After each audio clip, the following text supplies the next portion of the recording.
Metacom presents Arch Oboler's Lights Out, Everybody.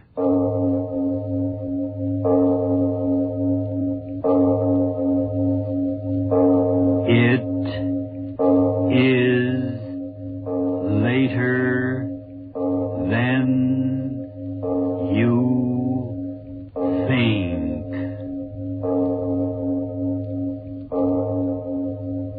This is Arch Oboler bringing you another in our series of stories of the unusual. And once again we caution you, these lights out stories are definitely not for the timid soul. So we tell you calmly and very sincerely, if you frighten easily, turn off your radio now.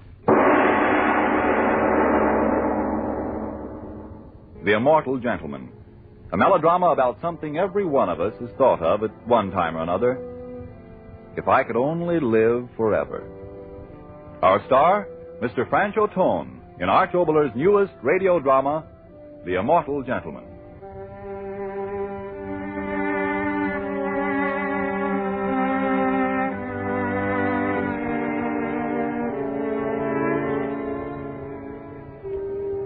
Beautiful that the hands of the sisters, Death and Night, incessantly, softly remold again and ever again the face of this soiled world.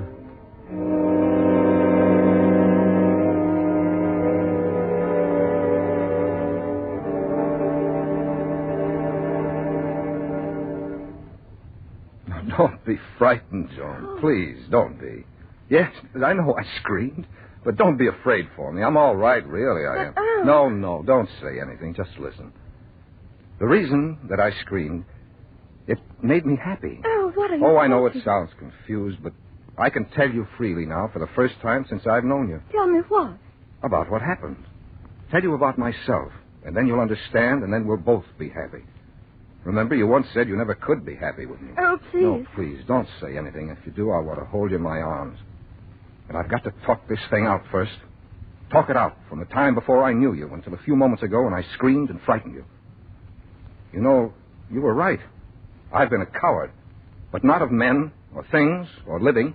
Just of not living. You don't know what I mean, do you? Must I say it? Must I say the word? All right, I will. I've been afraid of death. Yes, believe me, Joan, all my life it was that way. Even as a boy, I couldn't be happy because of him. So one thought was in me all through life. If I could only live forever, if I wouldn't die, if I could only live forever. The thought chasing itself in a never-ending circle. So there was no happiness. And the fear in me was in my face and in my work, and you knew it and everyone knew it, but they didn't know why. No. Tonight, the echo of it is still in my ears. I cried out in fear in front of everyone. And I'm going to tell you why I cried out, and then you'll understand me. And why, I say, I'm free and happy for the first time in my life. And, Joan, if it's too strange to believe, just listen patiently. We were sitting in the auditorium, you and I, the politician up on the stage, talking. In this coming election, I repeat again, the issue will be clear. An issue made clear by our glorious party. You young men and women... Sitting there, you next to me, I wasn't listening to him on the stage. I was thinking the same infernal thoughts I thought all my life whenever I was alone. Of him. Him. And then... Yes, to you. To every one of you here. A challenge that we must accept, face and challenge in turn. The speaker's voice wasn't the same. I looked up. No, not the same. The other one, an old man, this one young. Couldn't quite see his face, so dark in the hall. Had something happened to the lights? I turned toward you, said, Joan, when did the lights... I stopped. You weren't there. Believe me, not there. Another woman. Did you speak to me? She said that. I said, where's Joan? Joan? Well, she was sitting right next to me. You have her chair. Where did she... I mean, the young lady who was sitting here, where did she go? I've been here for hours. But she was here. Here, I tell you. Quiet, the speaker. The time is past for pleadings. The time is past for petitions. We are representative of youth, and youth is the time for action. So we must act. The speaker? What did he matter? I sat there, couldn't figure it out. You, Joan, where had you gone? Could I have dozed off? You slipped out, and this other woman taken your place? Yet How strange you're leaving without a word. And then... wind. Wind in the auditorium. I looked up. The sky. No roof.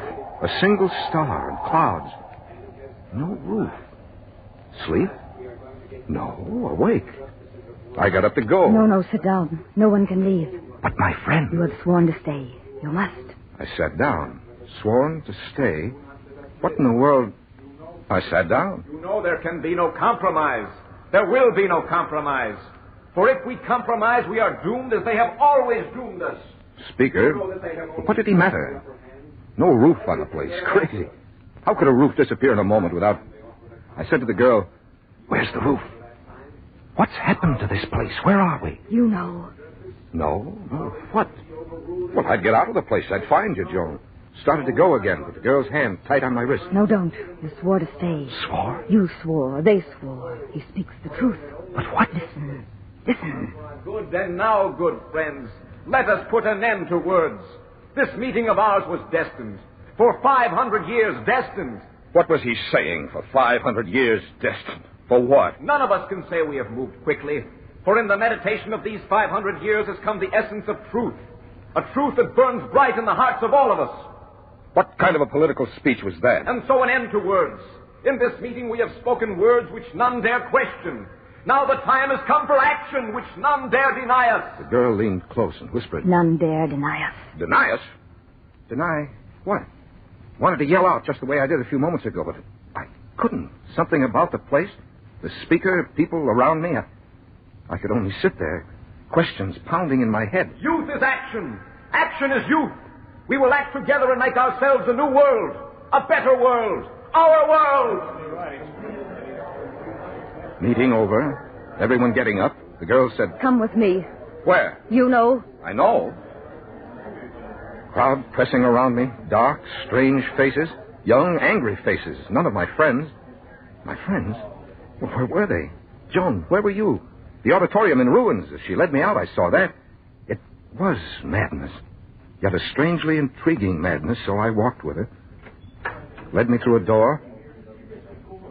I could hear voices. She said... Stand here a moment. I want to talk to you. Tell me, why do you act so strangely? Don't you want to go through with it?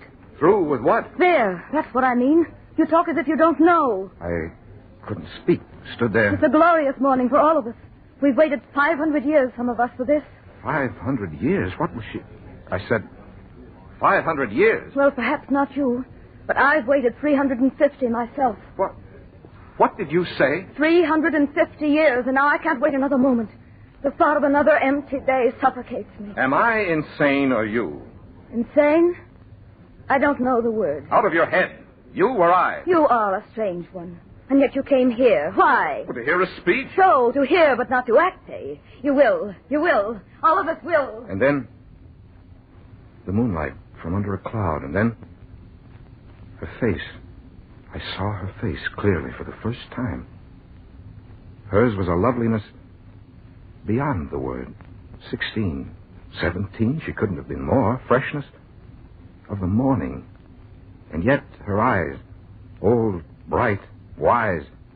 So strange, her old eyes in that young face.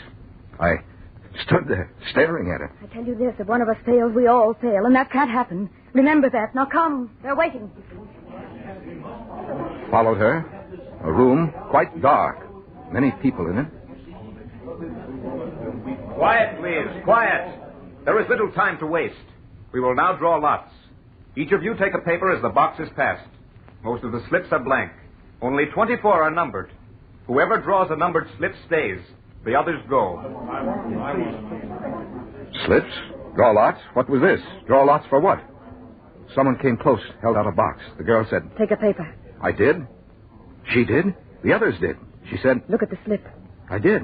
A number, 11. She said... Good. I, too. Held out the paper in her hand. I saw the number 12 on it. You and I. You and I. She and I, what?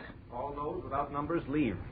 All those without numbers leave. The push of bodies around me. And in a moment, there were only a few left. The girl at my side, motionless. Now we can risk lights. And in a moment, lights began to glow. I stood there, blinking, and then I saw 24 people in that room, men and women. 24, I counted them, and all of them looked alike. Yes, alike, I tell you, men and women. And their faces as the girls. 24 faces alike as copies of pictures strung along the wall.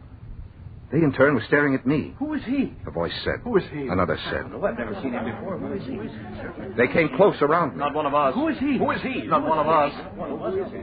All those faces alike, staring, talking, staring, talking. The girl spoke. I knew it was she because her hand was on my arm. Leave him alone. He is an Atavar. An Atavar. Oh, an Atavar. Atavar? What was an Atavar? I wanted to speak, but she spoke. He'll be all right. I'll see to that. But an Atavar is unpredictable. But I tell you, he'll be with me. He drew 11. I drew 12. He'll be with me. But they're undependable, you know that. Never can tell about an Atavar. But I'll take care Never of him. can tell. I'll take care of him. They stood there arguing about me, Joe.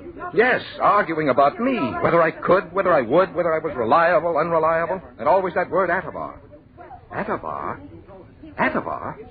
Mad dreams or mad adventure, whatever it was, I didn't know. Their argument stopped. Apparently, the girl had won. The leader said, All right, Atavar. You'll be with her. Now, all of you listen. This Atavar is with us, and with us he'll stay until it's ended. Ended? Ended? What had begun? What would end? One question, Atavar. What is your age? My age? You want to know my age? Well, didn't you hear, Atavar? What is your age? The girl said, Tell him. My age is 25. What did you say? 25. Do not joke. Tell us your age. I told you, 25. For a moment, no one spoke. They looked at each other, shook their heads slowly, shoulders shrugged. An Atavar. Just an Atavar. The girl said, Don't worry, any of you. I'll take care of him. He'll do as he's told. Do as he's told?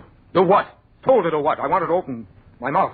Then I didn't, because the leader said, All right. Our last word. There are 24 of you. 12 pairs. Each pair will go out together. If one fails, the other will succeed. But when? Now, at once. We have waited long enough for them. I alone have waited 400 years. I 200. 300. I 425. 300. I understood. Like a blow on the head, I understood. These people, mad. Yes, that was it. Talking of living hundreds of years. Out of their heads, all of them. Listening to them, I knew that. 340 years. I've waited 170 years. And that explained the likeness of their faces. Some sort of weird interbreeding of a family resulting in feeble-mindedness. Well, how did I come among them? Went outside. The girl with me. Everyone going off in pairs. Their faces tense, angry. Going off to some strange madness. The girl said, Wait here. I'll get what we need, then we'll keep our appointment. Wait here. Joan, believe me, as she went off into the darkness, leaving me there alone, I swear my head was spinning as if it were on a pivot. And as it spun, the thoughts in my head spun with it. Madness, dream, madness, dream, madness, dream, madness, dream, madness, dream, madness, dream. What was happening to me? And then a thought. Had what I'd feared all my life happened at last?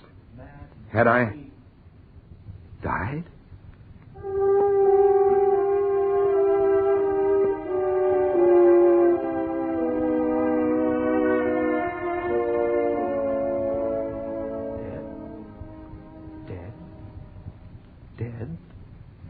Dead.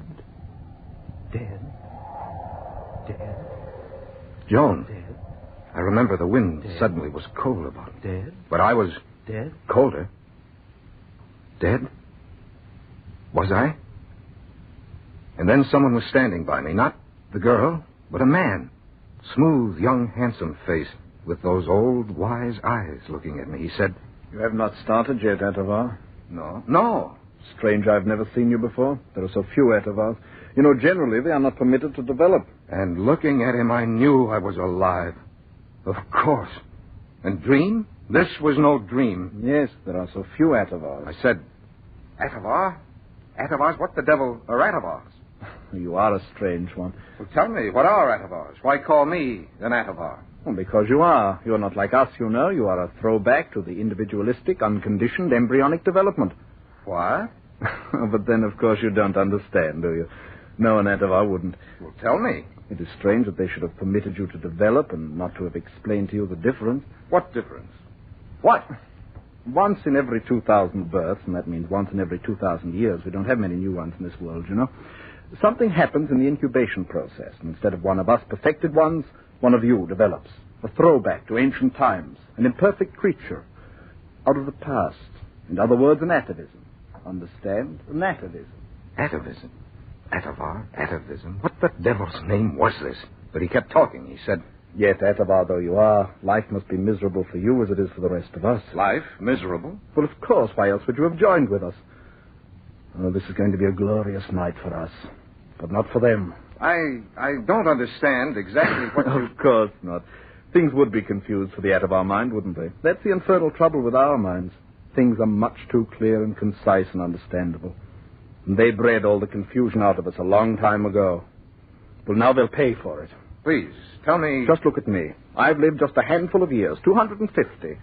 He said that, Joan. Yes, believe me, 250 years. And yet, believe me, Atavar, I'm weary unto the death we'll never know. Death we'll never know. What good is there in it for any of us living forever? Living forever. For the first 50 years of our lives, they condition us. All right. We come out with our brains filled with all knowledge of all time. Paragons all. Geniuses all. But what good does it do us? What good? Always they are in the way. They? Look, Atavar, you can't be so completely a fool or they would never have let you out. They are the old ones. And what is interesting and exciting in the world, they do. They and no one else. And we who came after them, after they conditioned the world against sickness, illness, age, and death, we have nothing left to do. I see. They hold the key positions, they, and we stand by and grind the weary years away in nothingness. A world of youth full of the want to do, and there's nothing to do. And yet there are worlds out there where we might go, but again they stand in our way and say, no, it shouldn't be done. They, the old ones, all around us, holding us down, giving us everlasting life, and then giving us nothing to live for.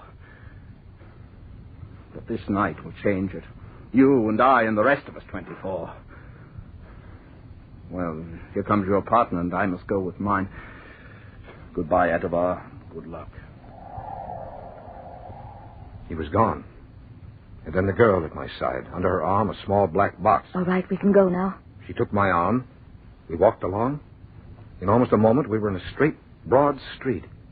Straight, shiny, glistening, bright with a light I've never seen. A quiet, empty street. Clean, bright, and strange. As if in a dream. A dream? This was no dream. And then she said... In here. We stepped up on a platform. Part of the sidewalk. It was moving, carrying us swiftly. Swiftly down the street. An escalator? Moving sidewalk? I don't know what. Faster. Faster. Things rushing by. Strange towering buildings. And then I heard that she was talking to me. I saw you talking to Aro. He has the easy one. We've a hard one. 250 years, he said. Aro? Yes, that's true. Lived 250 years? It isn't much, I know. You must be older. Or are you? Hard to tell with an Atavar. How old are you? I? 400. 400 years, but not of living. What do you mean? You know. They, with all their years. Before we were born, they took the work of the world, and what is left for us? To wander up and down, pretty ornaments with empty lives. But they forgot one thing. They left ambition in us. And this night we'll find a place to use it. How? Atavar, you are a fool. You know and yet you don't know. How can we find a place for ourselves as long as they do as they please? Listen. In the very ancient world, men lived a few years and then died. And they thought that was horrible, but that was good. For when they died, there was a place for youth. Yes. One would fall in his place, and a young one took his place. Sometimes he did better than the one who had gone before, so the world progressed. But now no one falls, no one dies. And so the old ones stay and stay and stay, and we, the young ones, have no place. And when we want to make a place, the old ones say no. The thing we were riding climbed higher. Higher. And still she talked. We're seated and petition, and they do not listen. So tonight we act. You and I, Atavar, one of 24. Act? By turning back the time to when men died and gave the younger ones their place. What? The wrong of each man died with him when he died in that old world. And so tonight we'll see that wrongs are given their belated rest. How? You and I, Atavar, we'll do our part. Up there. She was pointing up. I looked up to where the building ended. In a cloud. She sits up there, 5,000 years she's lived, every day since the day science shut out death. 5,000 years, but tonight we begin to live. Here. Into my hand, she thrust the black container. I said, What? You do it. You. In a moment we reach the spire. She'll come out all smiles and happiness. They can be happy, the old ones who have the work. Do it then, you must. What? Throw it at her, and she'll be free of life, and we'll be free of life without living. You'll do it, Attafar, you will. Throw it at her. throw it. What? The thing in my hands? What did she mean, to free that person up there from life? The weight in my hands. Then suddenly I realized some kind of explosive. She expected me to throw it at that person up in the tower. Me to kill. You will. You will. No. No. The word tore through my head, and with it tore away confusion. I knew. I understood. This was the world of the future, where science had doomed the death I feared. Men lived forever, and these young ones had no chance. And now they were out to kill and make their chance, and I was to kill for them, with them. You will. You will. You will. No. You will. You will. My world. Not You will. mine. You I will. Go back. You will. I'm saying that. I You will. There she is, the matriarch. Throw it. Throw it. I won't kill. Not I won't. Give it to me.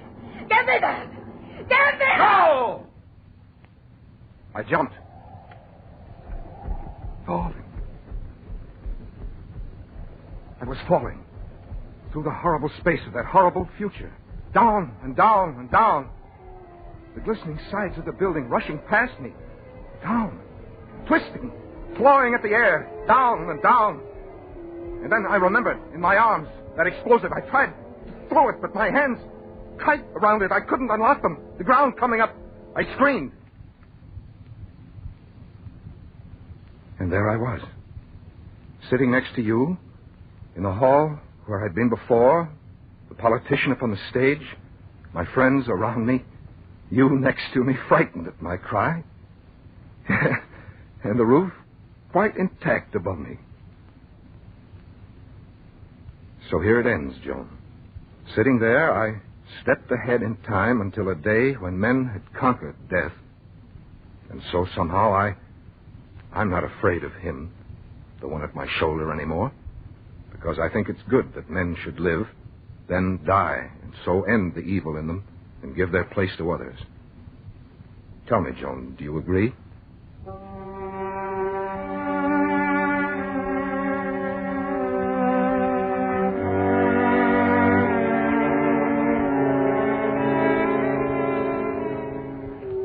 Beautiful that the hands of the sisters, Death and Night, incessantly, softly remold again and ever again the face of this soiled world.